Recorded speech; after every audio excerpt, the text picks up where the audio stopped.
It's the end of the session. This is Nala. Sit, Nala. Sit. They can't see you off camera, but sit. This is Nala. This is Roscoe over here. See if we get his name. There we go. Well, a little bit of the dogs. This is their roadmap to success. So a couple things. Whenever you're giving a treat, the treat should go in the mouth first. They should hear the command word after. So remember, one mouth, first step, two ears, second step.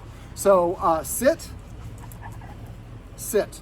So I say it twice. I tell the dog what to do as a command stage, and then when they do it during what I call the reward stage, I give them the treat and then say it a second time. A lot of us like to say good dog when they do it. Well, if I say, you say good dog when I sleep, when I come, when I go, it means everything. It doesn't mean any one specific thing. Dogs learn up to 83% faster if we say just the command word when they're in concert or in conjunction with doing it. So when your dog sits, pet it and say sit. Dogs learn through repetition, consistency, and good timing. You have 3 seconds to correct or reward your dog for them to have the ability to make the connection, but it has to be repeated a number of times consistently for them to figure it out. Inconsistency is one of the things that is most frustrating for dogs. It is the cause of a lot of dog problems. It has caused a lot of frustration between humans. So I talked a little bit about the importance of rules and why having rules is not a negative thing or make us mean. A lot of us, the only time rules are introduced to us when we're a kid, and it's stopping us from doing the things that we want to do. So it's repeated over and over. Our parents are like, you're breaking the rules, you didn't make your bed, you can't do this, you can't do that. Well, we resent rules, and the rest of our life we look at that and we think of breaking the rule as a reward. Can I stay up late and watch the movie? And your mom's like, yep. You're like, yay, we celebrate that. Well, then we tell the dogs, okay, you're not allowed to do something. Okay, you were a good dog. Let me break the rule to reward you. That's going to cause the dog to want to do that thing again, more over and over. So if you want to reward your dog, give him a belly rub, give him bully sticks, take him for a walk. There's a lot of things that you can do to reward your dog, but it shouldn't be breaking a rule, because that's going to cause the dog to want to come back and do that again. Now, anything a dog is doing when you pet is what you're specifically rewarding. If a dog jumps up on you, you pet it, you're rewarding it for jumping up. If it nudges you for attention, you pet it, you're rewarding it for nudging you. And this also stands for unbalanced states of mind. So if your dog is fearful and you pet it and say, it's okay, while I'm being petted, while I'm fearful, I should act fearful to get pets. They don't think about it that sophisticated, but it does happen. So anything your dog is doing, fearful, stress, anxiety, whatever it is, and you pet them, you're going to amplify it.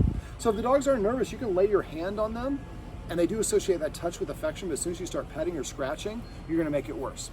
Now, anything a dog does in your presence that you don't disagree with is looked at as having your seal of approval. So not saying no is very similar to saying yes in the dog world.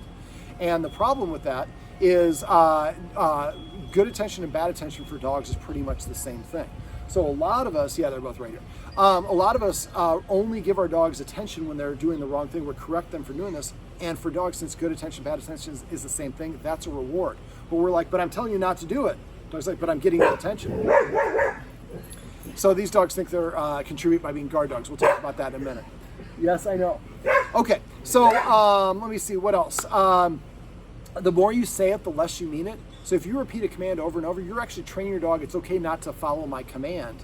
You know, if you're in the military and your superior officer tells you to do something, they don't keep on telling you over and over again. You get yourself thrown in the brig or whatever branch of service is. So for the dogs, we don't want to throw them in the brig, but if we repeat ourselves, we're just watering down and saying, well, I'm not really much of an authority figure. So I'd like the guardians to start using repeat or rerun as a watchword with each other. So if one of them is saying, come, come, come, repeat, thank you, and then we just disengage and stop doing it. Now we can do some other things to make the dogs more incentive, to give more of an incentive to want to do the things we want, and I'm going to talk about those things here in a second. Okay, so the first thing, well, before we get to kind of summarizing the session, we were kind of out here, the dogs like to play fetch. Now, I'm not going to grab it because it's going to cause them to go into a frenzy, but these dogs have some are herding breeds, but also have lab or something that really makes them like to fetch. And they just objectify whatever the heck that is, and that's all they want. And he wants to get it first, she wants to get it, and sometimes I think she likes him to get it, so he chases her a little bit. But again, they just get too fixated. It's okay to have a healthy appreciation for something, but if you really fixate on it, that's not a healthy thing. And so, and what the guardians, a lot of my clients' guardians, the guardians here do this to some extent, is you throw the thing faster and more just to get it out of there. But we're creating this imbalance. In the video above, you saw that I sent the other dog out of the room because the anxiety was going. That was the precursor probably for a lot of the fights. And so if the energy level gets too high, then that's when the fights happen. Well, we have to help them practice not doing those sort of things. So what I like to do is I like to look at the dog's day-to-day routine and how can I incorporate a little exercise on things that humans are doing every day, any day. And the exercise only takes 1 or 2 seconds, but every time we do that, it reinforces a healthy leader-follower dynamic. Is there a squirrel? No. All right, that's okay. This is just for you guys, so not a big deal. All right, so basically, fetch is a great opportunity for this. So what I'd like the dogs to do, first of all, I'd like to start fetching the dogs separately at times. Not necessarily all the time, but at times. So I'm going to come out, and we're going to use the fetch to incorporate some elements of discipline. So I'm going to come out, and I'm going to have the Frisbee or whatever it is, and I'm going to tell Roscoe to sit 1 time. If he doesn't sit within 3 seconds, I would probably just walk inside and close the door and leave him outside. And wait about a minute. If he protests or barks, wait a minute or 2. And when he stops protesting, come back out here and tell him to sit. As soon as he sits, throw that Frisbee. If he doesn't sit, within 3 seconds, walk back inside. So what you're saying, my game, my rules. After a while, you'll start, and before he even said the S and sit, his butt is going to be on the ground. So now we're going to start incorporating elements. So now he sits, then we throw as soon as he sits, and he goes and gets it, brings it back, drop. We got to make sure that he drops it. Now, if he doesn't drop right away, the more we take it from him, that can be a game, and they do enjoy doing that at times, but I want him also to learn to give it up and just drop it. So when he comes back to me, he's got it, I would hold a treat here and just hold the treat in front of him. Remember, if he won't take a treat that you know he likes, and it's an activity that is causing him arousal or stress or anxiety, then that means he's over threshold. He's just not showing it and demonstrating through his actions, because when cortisol goes in our blood, we lose our appetite. So basically, you hold the treat out, and if he's too worked up, he's running around with the Frisbee, just sit down on your nice lawn furniture and just kind of enjoy, have a magazine, read a little bit, play hard to get a little bit. When he comes over to you, then tell him to drop again. Hold and touch his nose with that treat. Hold it right there. He'll try to take it with the Frisbee in his mouth. He realizes he can't do that. As soon as he drops on the ground, then give him the treat and say drop. And then I usually step on the Frisbee at first. When I go, I never snatch it, because snatching implies that I'm not confident enough that I can take it. I have to fool you. So what I do is I start reaching for it, the dog goes for it, I pull back. My foot's on it so he can't get to it. Wait for him to disengage, then reach again. And eventually he'll learn he ain't gonna pick it up unless I'm just sitting here relaxed. And so you might reach at first this far and he starts going for it, you pull back. Next time you go this far, then this far, and so on. So do it in stages. Also, exercising him before this sort of thing can help. So you might do throw a ball up and down the stairs a couple times, give him a couple minutes to rest, and then come out and play a little Frisbee. Now, when you're playing Frisbee, remember, I'd like you to be like over here. So we have a nice yard. It's a beautiful yard, but it's not a huge yard. So I'd like the guardian to really maximize be over here when you're playing fetch, so we have a longer runway for the dog to go. And eventually, at first, he's got to sit or drop it, and then only then will you pick it up. Eventually, drop it and sit before I pick it up. And then, so we're adding in more elements where it's an activity where instead of him going this way, he's going up, and then, okay, we help him come down a little bit, and then we throw it and go up, and then he comes down. So we're kind of helping him regain attention with us, reconnect with us, and practice a little bit of discipline and self-control. Now, fetch is an awesome thing for dogs if they love to fetch, because it allows them to really burn that excess energy while they're running. But right now, I could see the anxiety getting higher. And these dogs, from talking with the guardian, I think that the fights have been a result of the dogs being out of balance. So we look for any opportunity where the dogs get overexcited or stimulated, and then help the dog practice a little bit of self-control. So I just got done talking about it for the stay, or for the fetch. There's probably other things you do. I'm not going to even reach for the leash until you're sitting and quiet. So again, I walk to where the leash is, I tell you to sit. If you don't sit within 3 seconds, I walk away. And the secret to doing this is to do it and practice leashing your dog up at times when you have no intention of taking them for a walk. That breaks the association. Every time right now you pull out the leash, it's guaranteed excitement for a walk. Oh, is this another drill? Yeah, remember we used to, we're walking. And then the energy they have in the house before you leash them up is the energy they'll have outside the house. If you go to my website, I have a video, you just search for Calm Leash on my website. Just go to the dog training tips page and there's a search box. Type in Calm Leash and it goes through a whole exercise on how to teach your dog to be calm. But I want you to kind of make a list of all the activities the dogs do that get themselves worked up.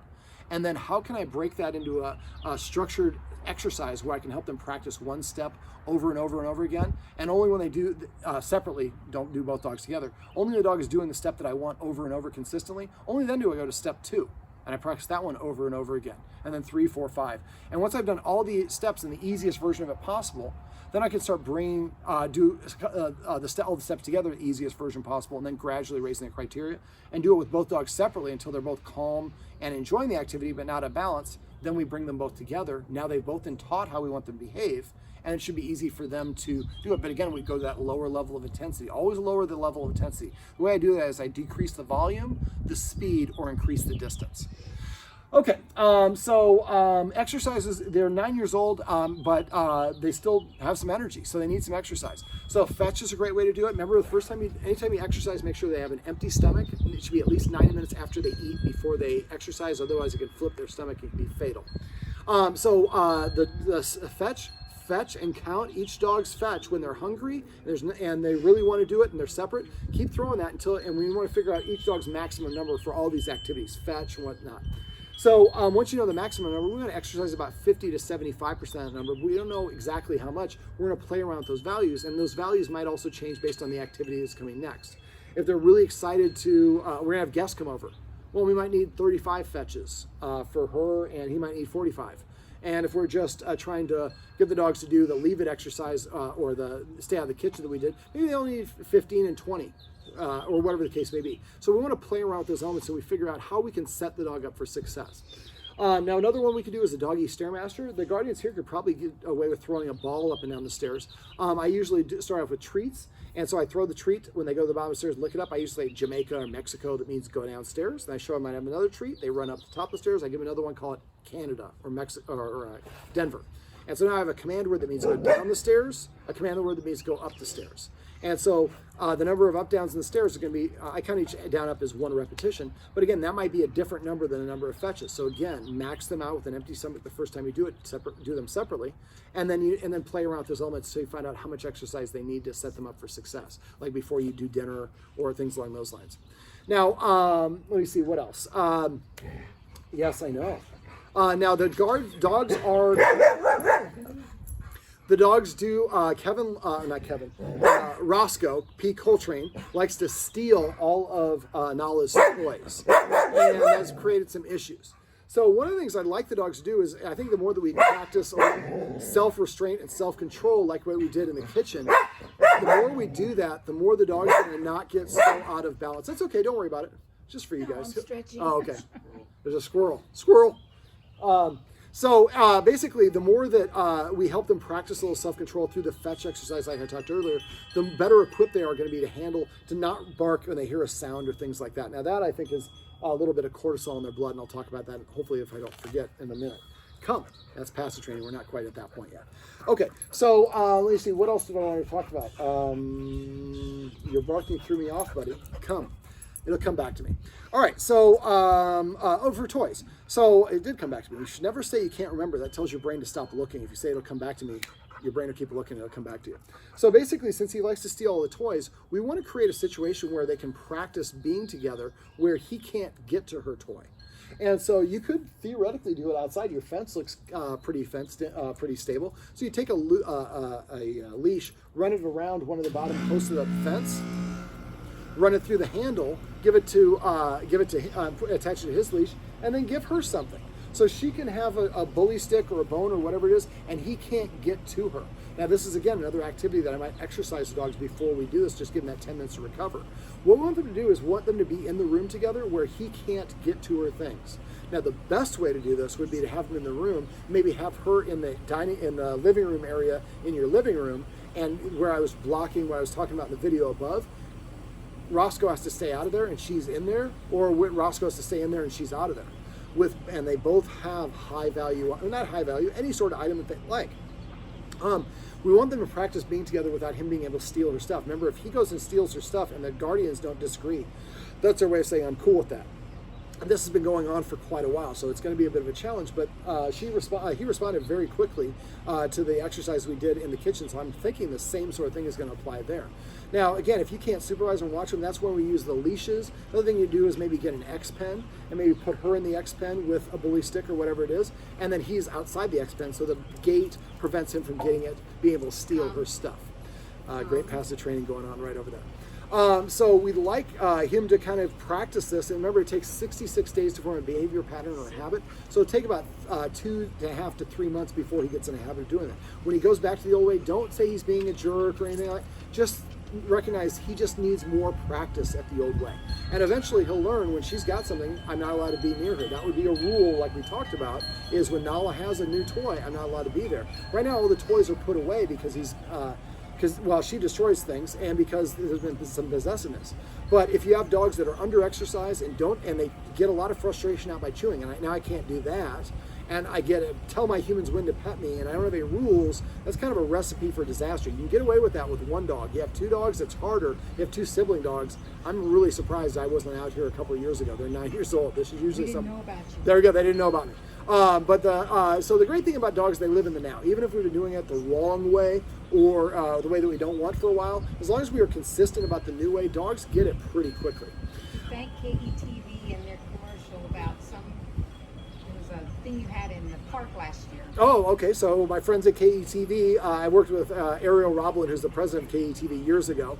And then I've worked with Chen Doan, and she's moved on, and Alex and some of the other guys there. And so we were doing our workshops, and we did a little promo, and they saw it. And you come to the workshop or just see me on the... Saw it on the... There you go. It was a Saturday morning.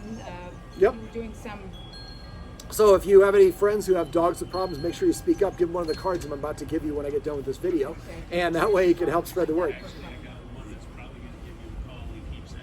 Fantastic. Well, now's the time to do it. I've been on a 3-month wait for 3 years. Because of COVID, I finally changed because people are starting to kind of stay at home and stuff like that. I'm doing the sessions outside. But now I'm actually available within a week, which hasn't been the case for 3 years. So tell them to call me right away. Okay, so exercise is important. Some of the other ones we can do is the Doggy Stairmaster. I'd also like you to Google scent games, SCENT. It's just hiding 5 treats around. The dog has to use his nose to find it. So that might be a situation where we take one dog downstairs and practices downstairs, the other dog's practicing it upstairs. And then next time we do it, we switch it. So that's a great way to use the dog's nose. The nose controls 60% of their brain, and when dogs are sniffing, they're calming, they're stimulating, it's energy draining, there's a lot of benefit to it. Another form of exercise we can do is we can order snuffle mats. Snuffle mats are like floor mats that have tassels on them, and then you can put their kibble in there. The dog has to use its nose to find the kibble, that's all right, and then use its tongue to lick the tassel away and then lick up the kibble, and then repeat that 100 to 400 pieces of kibble. That slows down the feeding process. That makes them work for their food, so it makes it like exercise, and it's just a really beneficial thing. I would probably feed the dogs one at a time. Now, the feeding that I mentioned the Guardian, she said, well, how do I do that with a leash? You're going to use the same technique that I showed you in the video above. So what you'll do is maybe find I don't know, you can use your bedrooms too, and have one of the dogs feeding in the bedroom. That choke point is easier. Now, right now you have 2 points of entrance to your kitchen. So if you're using kitchen as the area to go in, maybe you block one of it, or both of you do it together. One of you polices this side, one of you polices that side. They're going to try to divide and conquer. I would probably default to feeding, well, I was going to say default to feeding her first because she's better behaved, but in some things she's better behaved, some things he's better behaved. So I tell him to sit, and then who's performing the way the best, who's sitting the fastest, that's the dog I would let come and eat first. The other dog has to sit outside that area and wait, and there's no leash, there's no block. The humans are going to block it. At first you might have to stand there, you have to be in the kitchen. But eventually, instead of staying in the doorway, you'll be able to be in the corner of the kitchen. And eventually you'll be outside the kitchen just monitoring it. I used to have 4 dogs. I said, butts, butts, butts. All 4 dogs sat in the corner. I left and went to the other room on the other side of the house. I just called out the words one at a time, and they would eat.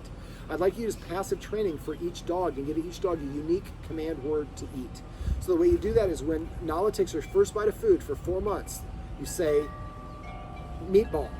And then when, and I haven't had one for a long time, the Guardian, I just recognized. And then when Roscoe's eating, maybe his word is pork chop. So when he takes his first bite of food, we say pork chop. So when Nala hears pork chop, that doesn't mean anything to her because she never has food in her mouth. When Roscoe hears pork chop, come. This is kind of what I'm talking about right there. It's called passive training. It's really operant conditioning. Come. So when Roscoe hears pork chop, there's food in my mouth. So pork chop is my command word to eat.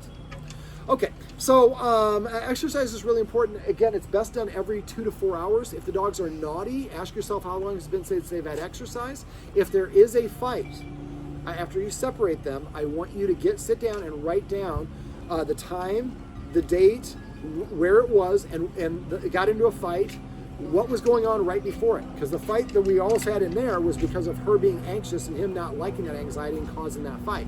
So there's a fight. Sometimes we can recognize certain elements. So one of the elements I want you to do after the fight is ask yourself how long it's been since they've been exercised. And it's been longer than an hour or two, that's probably a contributing factor. Lack of exercise is not going to usually cause fights, but it might contribute. And so again, chronicling that information gives us data and allows us to know, you know what, every time they haven't been exercised this much and there's food around, that's when the fight happens. Well, then we can start managing that situation. Okay. So that's exercise, which is really important, and make sure you get on that because, again, that's an amplifier. And even if it's just the treat toss on the stairs or working for their food, we got to incorporate a couple of those things every day. And if they're being a naughty or asking for multiple attentions or resitting for attentions, and that I would just ignore. Don't even turn when they do that, just become boring. Knowledge just jumped up in the Guardian. We used to turn our bodies, but any response is looked as validating the dog. So if it jumps up, I usually just cross my arms, keep them out of the dog's reach, and I just look up and become boring. And when the dog jumps down, then I tell it to sit or to lay down or do some other activity, and I pet it and reward it for doing that activity. Otherwise, it just jumps back up on me to get the reward for getting down. Okay, so we also talked about rules and the importance of rules. The dogs really don't have a lot of rules, and the Guardians were, when they were parents for humans, they were very strict and very regimented, and they have developed some really, really well-behaved children who were flourishing and succeeding in life. Then when they got the dogs, I think they became kind of empty nesters was around that period, and the dogs kind of became almost the grandkids. And so when we're grandparents mode, now we're all about spoiling and no rules and no structure. I think a little bit of that was what happened here. So the great thing about dogs is they live in the now. Even if you're doing something, I would say the wrong way, but a different way for a long time, as long as you get into it and change and are consistent about your change, they'll come along pretty quickly. So some of the rules I'm going to go through really quickly: not being allowed on the furniture, get those X mats, not being allowed, having to sit before I open the door. Remember to repeat that, not to repeat it, but tell the dog to sit. If I tell them to sit and neither one sits, then within 3 seconds, she just sat down, pet that. Then I would sit down at the table there and wait 1 minute. After 1 minute, Can she go in? yeah. After 1 minute, then go ahead and tell them, get up and tell them to sit again. If they don't sit this time, I walk away and sit down for 2 minutes. Next time I sit down for 4 minutes, 8 minutes, and so on. And eventually, as soon as the dog's butt hits the ground, I open the door and let him out. Let's say Roscoe sits and she doesn't. Well, then I'd open the door and let Roscoe out and wouldn't let her out. I'm paying based on performance.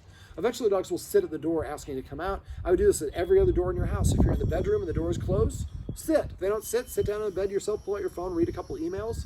The dog sits, just wait, because it's when I tell you to sit, not just you sitting. And then go back to the door again. And eventually, the dogs will just sit as their way of saying, please, can I go through the door? Also, shouldn't be allowed in the kitchen when we're eating. Shouldn't be allowed us when we're eating, or when we're cooking, or in the kitchen, or eating when we're in the dining room or wherever else it is. And the video above will cover how to do that. Remember, the more you do that, the more you're helping the dog practice self-restraint and self-control. That will reduce your whining, that will reduce your barking, that will reduce the fights. There's a lot of benefits to that. Okay, we also talked about petting with a purpose and passive training. Petting with a purpose is just what it sounds like. We're petting our dogs for a reason. Right now, the dogs nudge their humans to tell them what to do, and the humans listen, and that validates and tells the dog, yes, I'm in charge. So next time the dog nudges you, what I want you to do is remember, say, sit. The dog's already sitting here. Tell it to come and sit over here, or to lay down. Don't practice shake. It has to do something to earn the privilege of your attention. And if it doesn't sit within 3 seconds, remember, playing hard to get works great for dog training. Pull back, watch TV, show your dog, I'm living my best life. I got other things to do. I made you number one on my list, but if you can't be bothered to sit, I'm on to the next thing, and there's no skin off my nose. That will increase the importance of your pets. That will help the dog respect you as an authority figure, because I can't tell you anymore, I have to ask. Well, the dog will start sitting in front of you to prepay and ask for that attention. When it does that, make sure you pet under the chin whenever possible, and try to avoid petting up here all the time. And then say sit, and then pet as much or as little as you want. And if it doesn't, then it doesn't get any attention from you. After a while, the dogs will start sitting to prepay for that attention. Now, remember to use the watchword of paycheck. So paycheck means I suspect you might have forgotten to pet with a purpose. Even if I did it right and I'm petting the dog at standing, but maybe I pet the dog, I said come, and the dog came. Somebody else comes in and sees that and says paycheck. Even though I did it right, I wouldn't argue. I'd say stop. I would stop petting and say sit. When the dog sits, pet on the chin, say sit.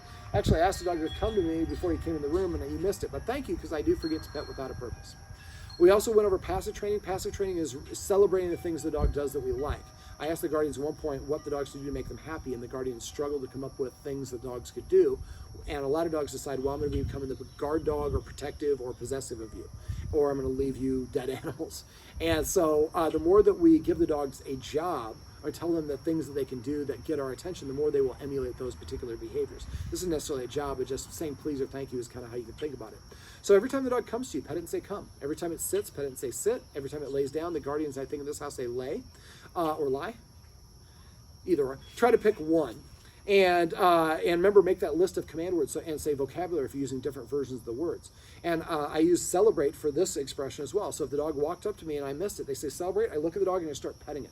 I promise you, the more you start petting your dog for sits, downs, all the rest of that stuff, the more they're going to do those behaviors as a way of asking for attention. It's also going to boost their self-esteem and confidence because they're earning that attention and they're getting that payment for hard work as opposed to just looking good. Yes.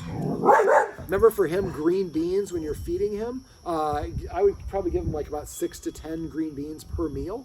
And I would get him used to eating out of the food bowl the way that I was showing you, structured feeding. So if he gets to eat first, he's eating and she's out of the kitchen. When he's done, he has to leave the kitchen. She gets come in and eats from her bowl. And if he leaves anything in the bowl, I don't think they would, but dump it empty. And so that there's nothing to fight about. And now the dogs, every time you feed them, you're practicing some self-restraint and self-control, which we talked about earlier is going to help with a lot of other benefit, a lot of other areas. Now, I also like to use...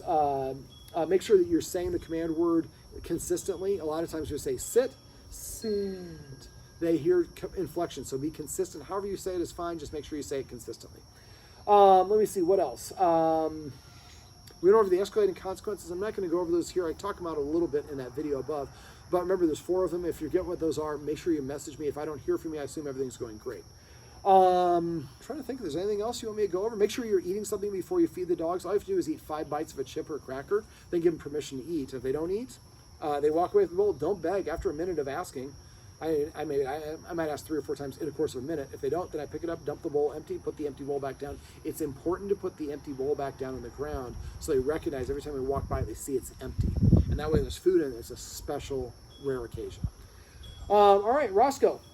Come here, buddy. This is Roscoe. Nala's inside, so we can't sign off with her, but that's Roscoe. And this is Roscoe and Nala's roadmap to success. Remember, everything you do trains your dog. Only sometimes you mean it.